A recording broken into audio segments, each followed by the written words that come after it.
Olá, estudante! Seja muito bem-vindo a mais uma aula do Enem Não Tira Férias, uma ação da Secretaria da Educação para ajudar você a conseguir sua aprovação no Enem. Então, hoje nós vamos falar nossa segunda aula a respeito da redação do Enem, tá? Então, separa o Luquinho para tirar a nota 1000 no Enem e vem com a gente. Bom, para a gente começar, a falar de redação do Enem, sabe-se que o Enem cobra um tipo de texto dissertativo argumentativo. Mas será que você sabe o que é um texto dissertativo argumentativo? Quais são as principais características desse tipo de texto? Ele discute assuntos socialmente relevantes, né? Então, geralmente o Enem ele traz um tema, um assunto que está em voga no momento, que é assunto no momento, né? E é socialmente relevante, ou seja, é uma discussão que se faz necessária, né? Para o nosso convívio em sociedade.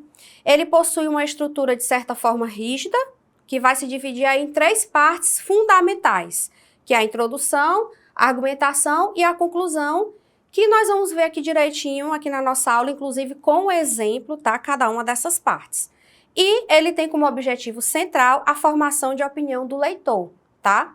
Se a gente dividir, né, quando eu falo texto dissertativo, argumentativo, eu tenho aí 2 ações. Eu tenho a ação de dissertar, que significa apresentar por meio de organização de palavras, frases e orações, ideias, desenvolver raciocínio, analisar contextos, dados e fatos, tá? Isso é dissertar. Já o argumentar significa demonstrar ou comprovar uma proposição ou convencer outra pessoa, no caso o corretor da sua redação, daquilo que se afirma ou se nega de forma consistente e coerente. E como é que eu argumento de forma consistente e coerente? É isso que a gente vai ver na aula de hoje. Bom, aqui eu trouxe para vocês a estrutura que eu chamo de esqueleto, né? A estrutura básica do texto dissertativo argumentativo, tá? Lembrando que é uma sugestão, certo? Então, na introdução, eu tenho que apresentar a minha tese, e o meu, né, que é o meu ponto de vista. Geralmente se faz a introdução em um parágrafo. Posso fazer mais de um? Pode. Mas, como a redação de Enem, ela consta de 30 linhas, né? Geralmente se faz ali a introdução em um parágrafo, 5 a 6 linhas, já dá para vocês mostrar a sua tese, que vai ser comprovada depois no desenvolvimento, tá? Então, desenvolvimento são 2 ou 3 parágrafos, né? Em que você vai tentar comprovar, mostrar para o seu leitor que a sua tese está correta através de argumentos, dados e citações, tá? E, por fim, a conclusão, geralmente também feita em um parágrafo, né? Em que você vai apresentar a sua proposta de intervenção. O que é que significa isso? A solução do problema. Você vai passar a redação inteira falando de um problema. Lá na proposta de intervenção, você vai trazer uma solução, apresentar a sua solução para aquele problema, tá bom? Para que a gente analise aqui um exemplo de redação, eu trouxe o tema do Enem 2015, tá? Então, vamos ler aqui juntos. A partir da leitura dos textos motivadores seguintes e com base nos conhecimentos construídos ao longo de sua formação, redija um texto dissertativo argumentativo em norma padrão da língua portuguesa sobre o tema, a persistência da violência contra a mulher na sociedade brasileira, apresentando propostas de intervenção que respeite os direitos humanos. Selecione, organize e relacione, de forma coerente e coesa, argumentos e fatos para a defesa do seu ponto de vista. E aí, cada tema, né, vai trazer alguns textos motivadores, né, que são esses textos de apoio que estão aí para ajudar você nesse processo de construção da sua tese e na construção dos seus argumentos para defender a sua tese, tá?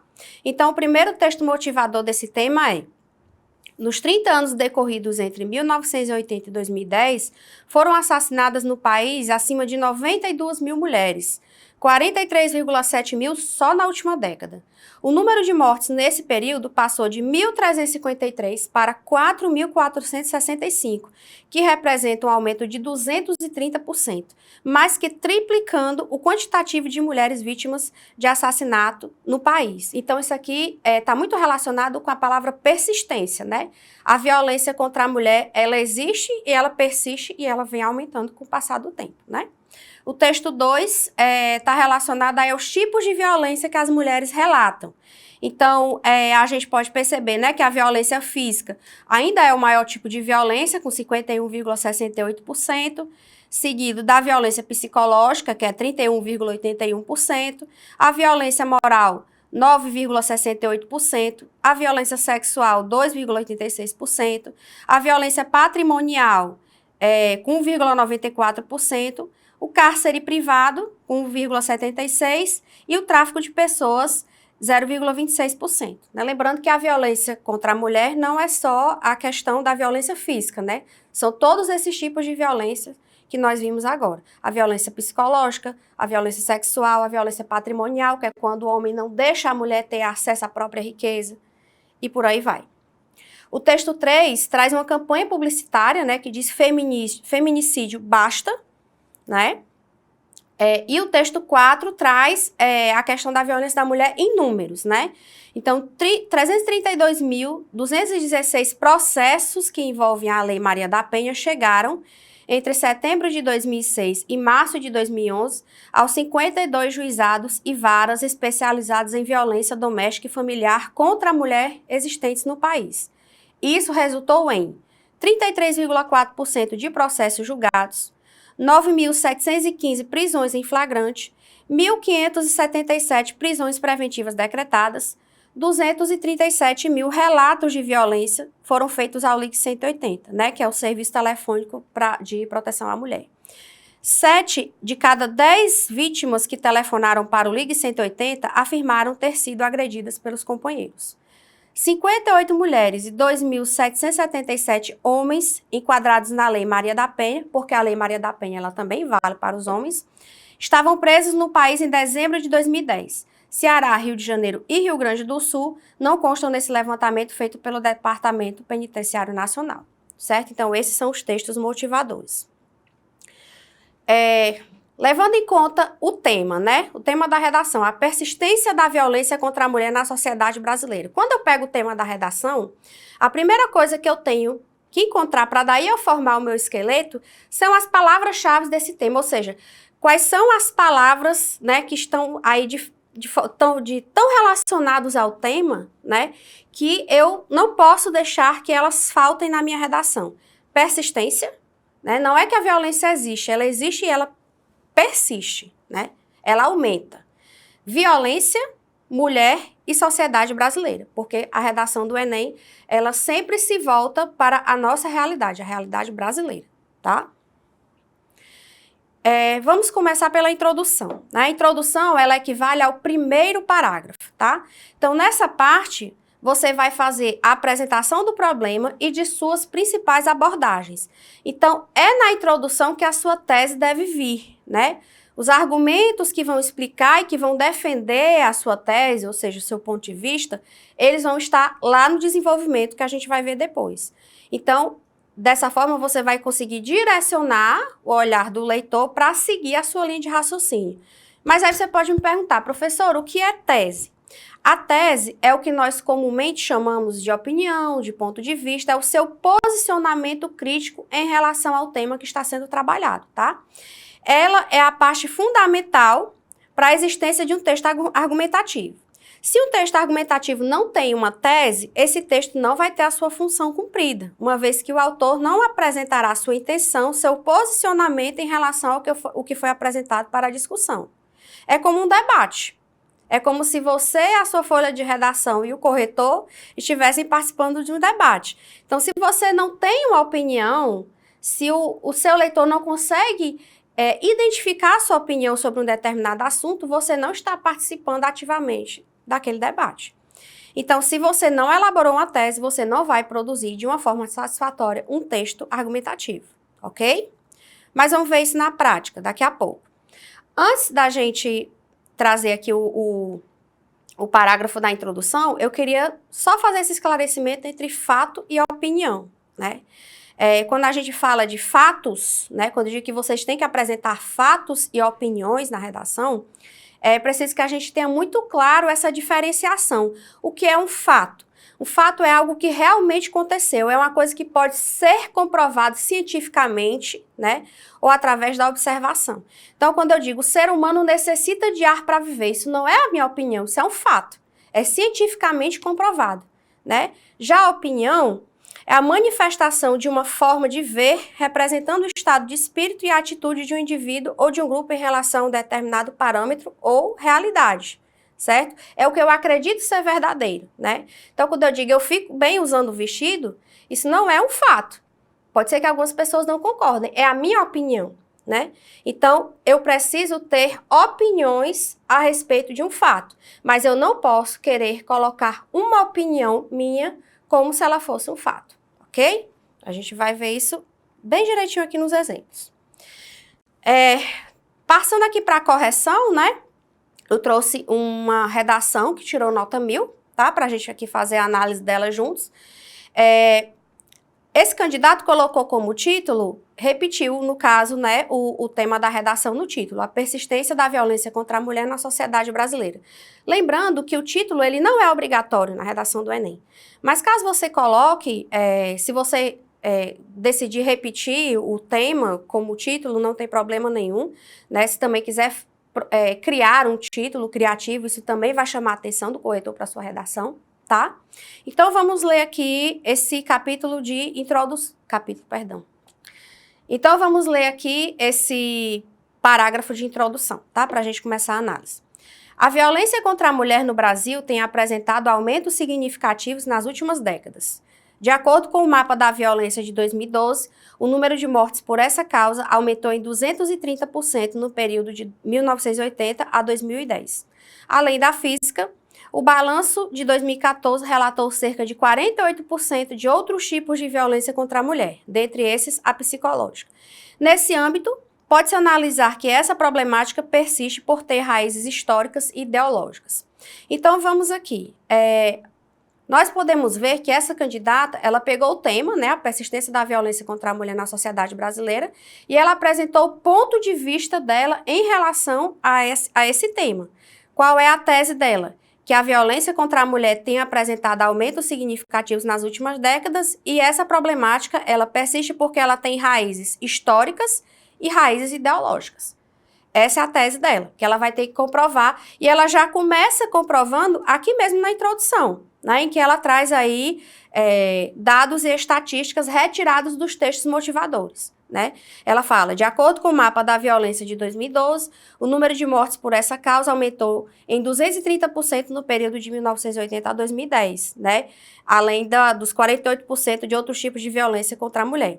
Então, nos parágrafos seguintes, né, que vão ser de desenvolvimento, ela vai ter que sustentar essa tese aqui que ela apresentou, de que a violência contra a mulher persiste porque ela tem raízes históricas e raízes ideológicas, tá? Vamos lá, ver se ela conseguiu. No desenvolvimento, né, na minha argumentação, o que é que eu preciso fazer? Eu preciso sustentar, não só sustentar, eu preciso comprovar a minha tese. Como é que eu faço isso? Através de quê? Trazendo informações relevantes, expondo e analisando dados, tá? Lembrando que não necessariamente esses dados precisam ser apenas dos textos motivadores, é até melhor que você extrapole esses textos motivadores, traga conhecimentos seus, de pesquisas que você estudou, enfim, para compor também o seu texto, tá? E o seu repertório sociocultural, que é o seu conhecimento de mundo, né? O que é que você sabe daquele tema que não está ali nos textos motivadores, que não está ali na prova de redação. Né? Então, você pode trazer uma citação de algum estudioso, você pode trazer algum filme, uma série, um anime, né? Algum conhecimento extra que você tem para compor a sua redação, tá? Esse aqui é o primeiro parágrafo de desenvolvimento dessa candidata, tá? Vamos dar uma lida nele para a gente analisar.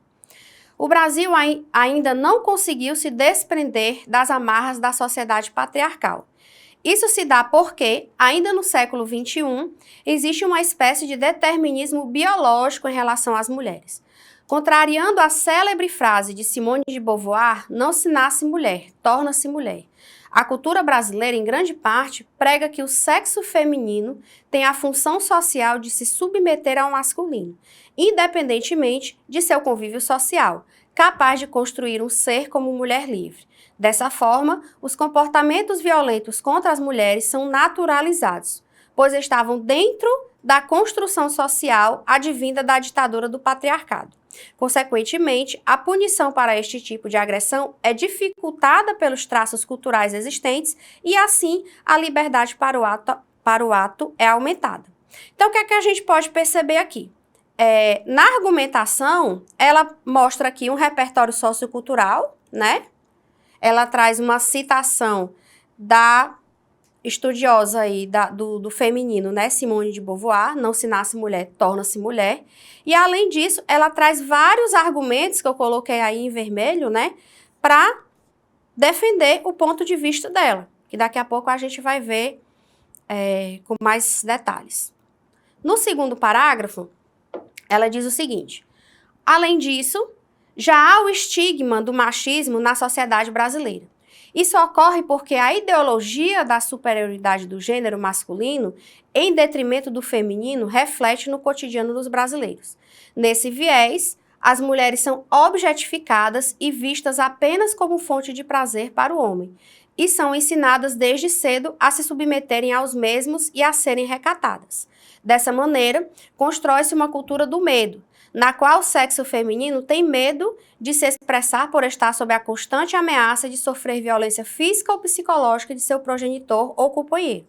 Por conseguinte, o número de casos de violência contra a mulher reportados às autoridades é baixíssimo, inclusive os de reincidência. Então, aqui a gente pode observar várias coisas nesse parágrafo, né?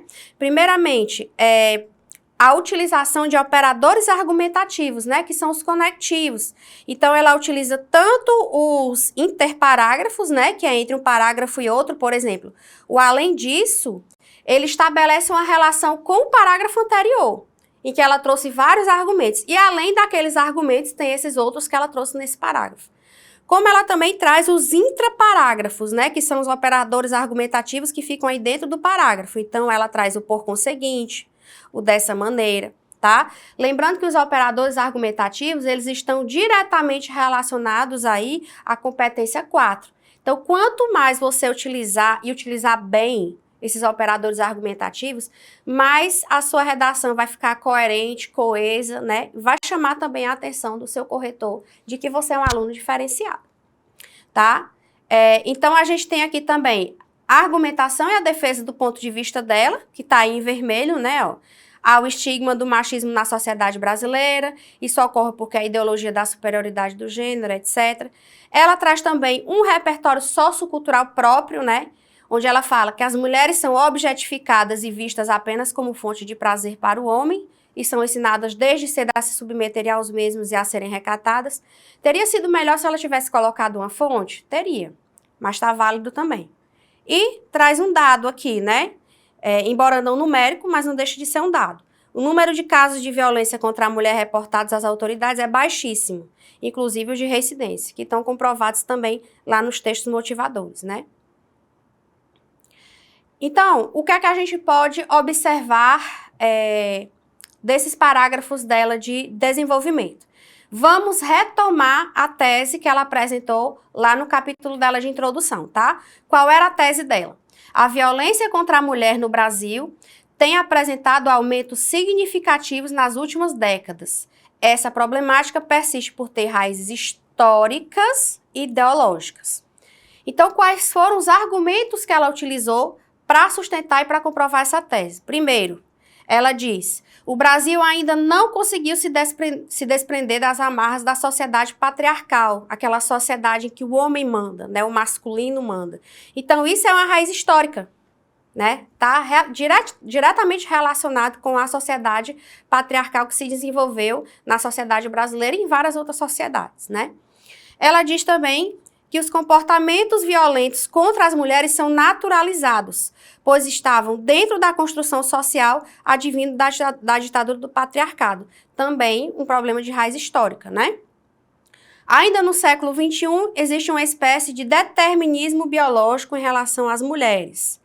Há o estigma do machismo na sociedade brasileira, né? Isso aqui bem ideológico, né? Tá nessa raiz ideológica aí que ela fala.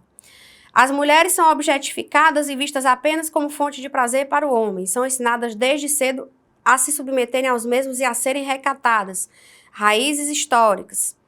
A cultura brasileira prega que o sexo feminino tem a função social de se submeter ao masculino, né? Isso aqui tanto tem raiz histórica como tem raiz ideológica, tá? E aí, relacionado aqui ao que ela fala desse aumento significativo, né, da violência contra a mulher, ela arremata da seguinte forma: constrói-se uma cultura do medo, na qual o sexo feminino tem medo de se expressar por estar sob a constante ameaça de sofrer violência física ou psicológica de seu progenitor ou companheiro. Por conseguinte, o número de casos de violência contra a mulher reportados às autoridades é baixíssimo, né? Então, se é baixo o reporte, né, dos números de casos de violência, consequentemente é porque, né, tem aumentado a questão da violência contra a mulher, né? Tá certo?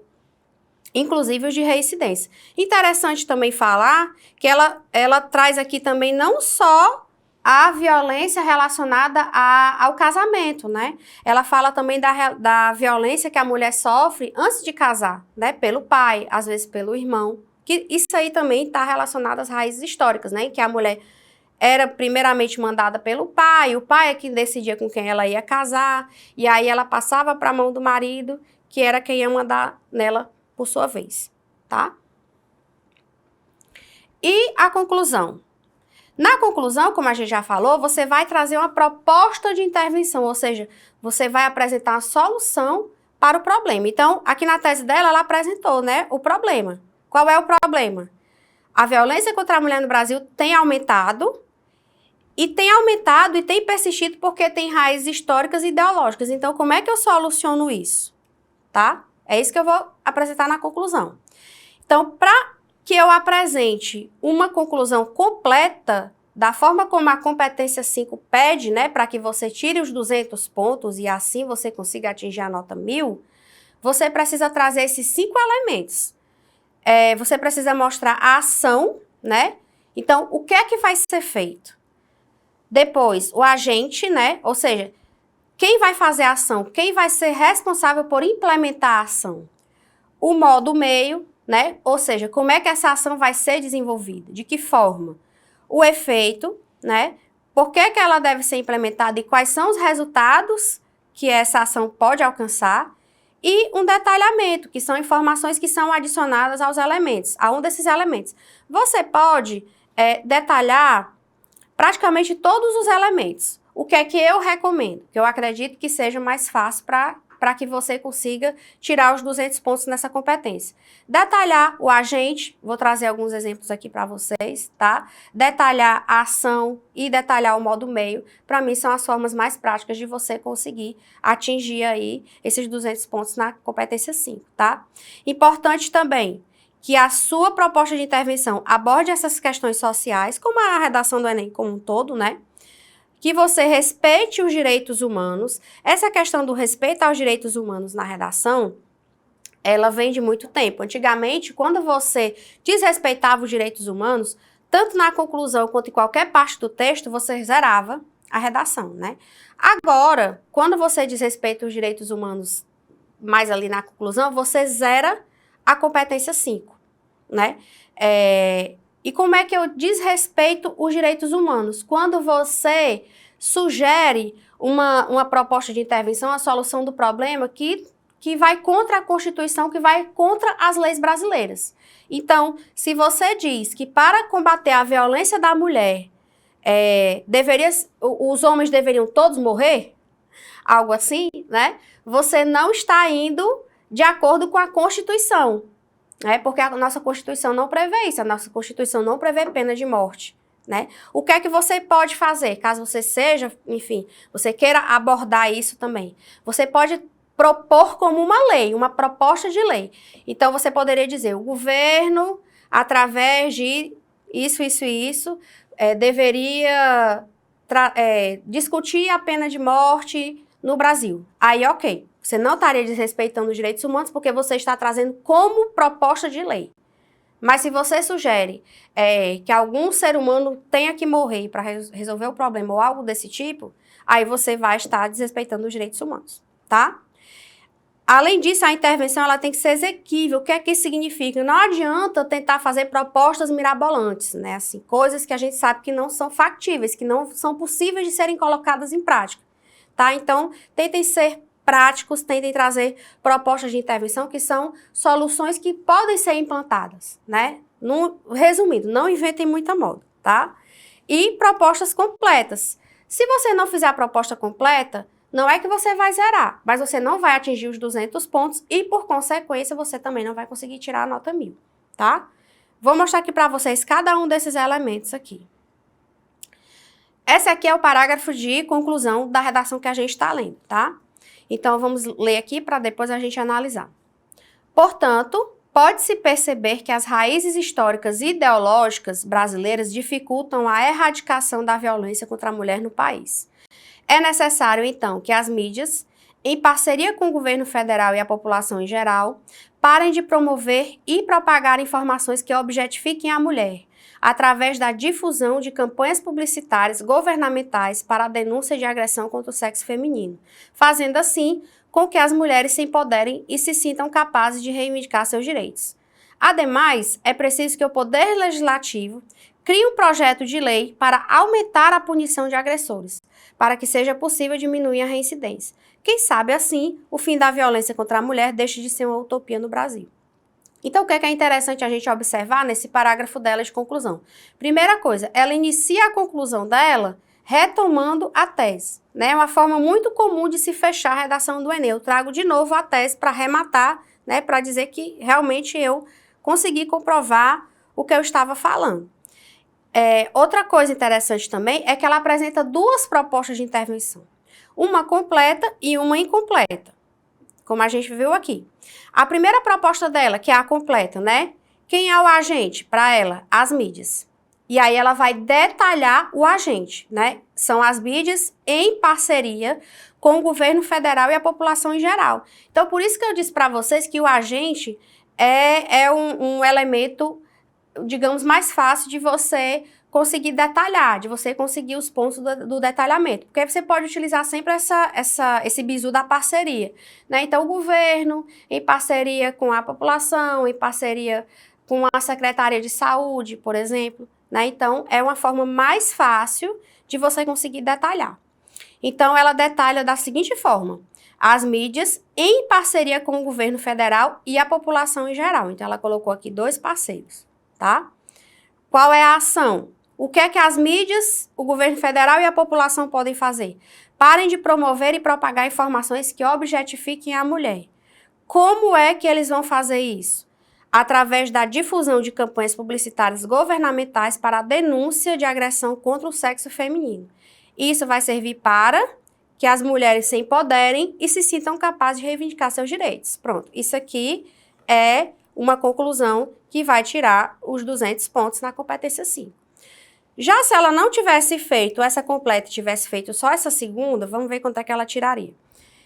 Ela diz que o agente é o Poder Legislativo, vamos voltar aqui só para a gente ler esse finalzinho, essa segunda proposta. Ela diz: é preciso que o Poder Legislativo crie um projeto de lei para aumentar a punição de agressores, para que seja possível diminuir a reincidência. Quem sabe assim o fim da violência contra a mulher deixe de ser uma utopia para o Brasil. Então, quem é o agente, né, nessa proposta aí? É o Poder Legislativo, certo? Qual é a ação? O que é que o Poder Legislativo vai fazer? Criar um projeto de lei para aumentar a punição de agressores. E para quê? Para que seja possível diminuir a reincidência. Então, você percebe que não tem detalhamento, né? E não tem o modo meio. Então, já não seria uma redação que tiraria 200, porque estariam faltando o quê? 2 elementos, certo? Como eu trouxe a dica para vocês, né? Para vocês detalharem aí o agente, muitos alunos sentem dificuldade de encontrar agentes, né? Eu trouxe esse bizu aí para vocês memorizarem essa sigla GOMIFES, né, que tem aí os agentes que geralmente são utilizados nos textos dissertativos argumentativos. Então, o governo, as ONGs, a mídia, os indivíduos, a família, a escola, a sociedade, tá? E aqui você pode usar também para o detalhamento dos agentes, porque você pode fazer o governo em parceria com as ONGs e a mídia em parceria com a família e o governo, né? Então, você aqui já mata 2 elementos da sua proposta de intervenção, o agente e o detalhamento. E aí você evita que a sua redação vire esse cavalinho aqui, ó. Seu planejamento tá lindo, a sua introdução tá linda, o desenvolvimento já vai começando a cair e a conclusão fica, né, daquele jeitinho que a gente já sabe como é. Outros argumentos que poderiam ter sido usados nesse tema, que eu trouxe aqui para a gente debater. A educação como instrumento de transformação, né? Então, destacar a importância da educação nessa desconstrução dos estereótipos de gênero, né? Ela até traz um pouco, mas poderia ter sido melhor explorado. Defendendo aí a inclusão de temáticas relacionadas à violência contra a mulher, nos currículos escolares, isso aqui inclusive poderia ter sido uma proposta de intervenção, né? O governo, em parceria com a família, a sociedade, a escola, né? Trazer disciplinas eletivas que trabalham a questão da equidade de gênero, né? A cultura do respeito e da igualdade. A necessidade de apoio às vítimas, né? A questão das políticas públicas, né? Que vem a oferecer esse suporte, essa proteção a essas vítimas de violência, né? Exemplos de ações: criação de casas-abrigo, ampliação da rede de atendimento, conscientização sobre o direito das mulheres, tá? A mobilização social, enfatizar o papel da sociedade civil na luta contra a violência de gênero, destacando aí a importância dos movimentos feministas, as ONGs e as demais iniciativas que buscam promover a conscientização e a transformação social. E a responsabilização dos agressores, né, que é discutir a necessidade de uma justiça que seja eficiente, que seja rápida, que seja célere no combate à violência da mulher com a punição adequada dos agressores, né, porque o que a gente vê hoje? A mulher é agredida, ela denuncia, ela volta para casa com uma medida protetiva, mas isso nem sempre impede, né, que o agressor consiga atingi-la novamente e até tirar a vida dessa mulher. Né? Então, realmente é necessário que a justiça seja mais eficiente, que ela seja mais rápida, que ela haja de uma forma mais efetiva para combater essa violência contra a mulher, tá? Então, isso aqui tudo poderia estar também ali na discussão que foi empreendida pela candidata. Outras dicas importantes. Eu falei para vocês em relação aos operadores argumentativos, né? Então, é importante que você varie os conectivos. Não utilize sempre os mesmos, o pois, o mais, o porém, né? Então, você pode estar me perguntando, mas o que são conectivos? Os conectivos, eles são palavras ou expressões que interligam as frases, os períodos, as orações, os parágrafos, que aí vão permitir a sequência de ideias, né? Então, são as conjunções, as palavras invariáveis aí utilizadas para ligar os termos e as orações em um período. Eu vou voltar aqui só para mostrar para vocês aqui um exemplo, ó. Então, aqui no finalzinho, ela usa portanto, que é um operador argumentativo aí, né, como eu falei para vocês, interparágrafo, né, vai fazer relação com o parágrafo que veio antes, certo? O ademais aqui é um intraparágrafo, né, também aqui está fazendo a relação entre a ideia que foi dita antes e a ideia que vai ser dita depois, certo? Então, é importante que vocês utilizem vários tipos de operadores argumentativos, tá? Só evitem usar aqueles que vocês não sabem realmente onde é que eles podem se encaixar, para que aí você não tenha problemas e aí você acabe baixando a sua nota por causa da competência 4, tá? Outras dicas importantes para a gente finalizar. Primeira coisa importante da redação, gente, é planejar o seu tempo, tá? Ficar tranquilo, claro, mas assim, ver quanto tempo falta, né, para o término, para você entregar o seu caderno de provas. Tentar organizar um tempo que você seja capaz de fazer uma redação de qualidade. Então, é importante que você faça o esqueleto da sua redação na folha de rascunho, que é o que era feito antigamente, e alguns alunos ainda fazem hoje, é fazer toda a redação, né, na folha de rascunho e depois passar a limpo para para a folha original.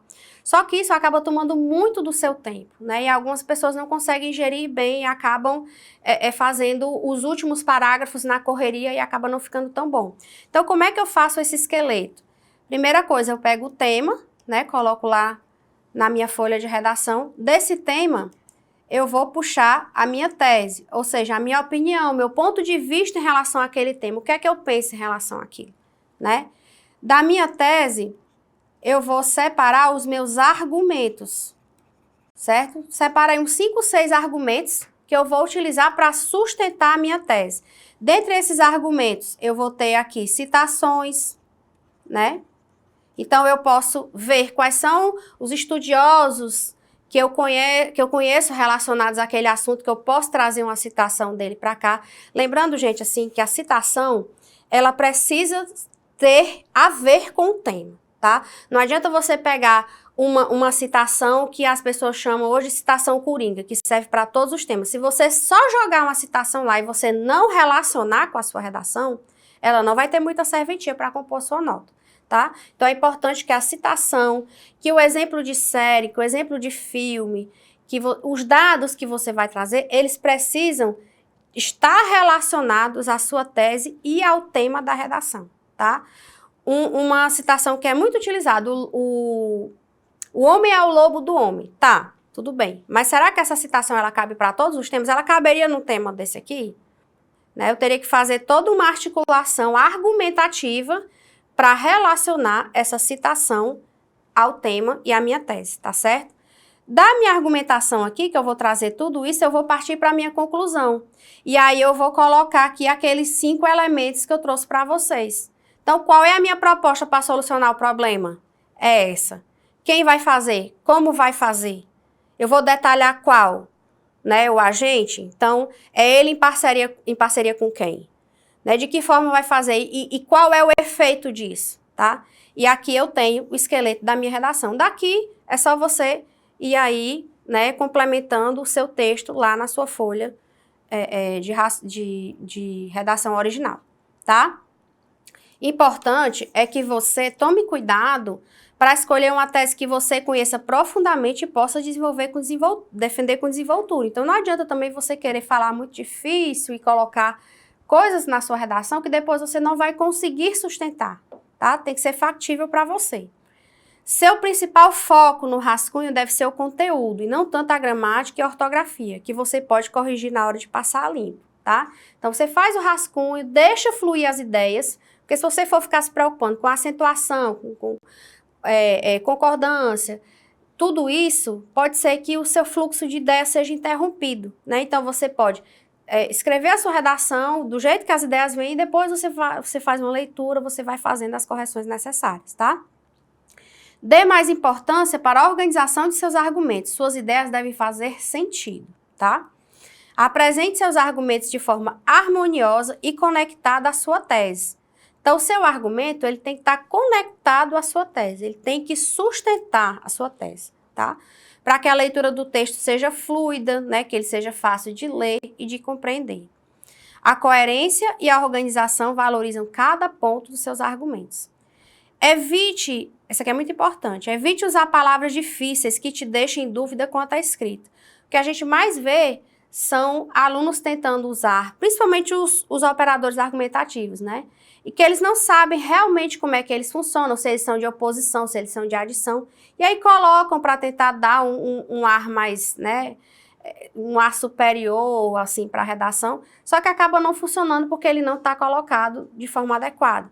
Então, evite, use somente aquilo que você sabe o significado, palavras que você sabe o significado, operadores argumentativos que você sabe qual o funcionamento deles, tá certo? Para que você não perca aí pontos na competência 1 e na competência 4, tá?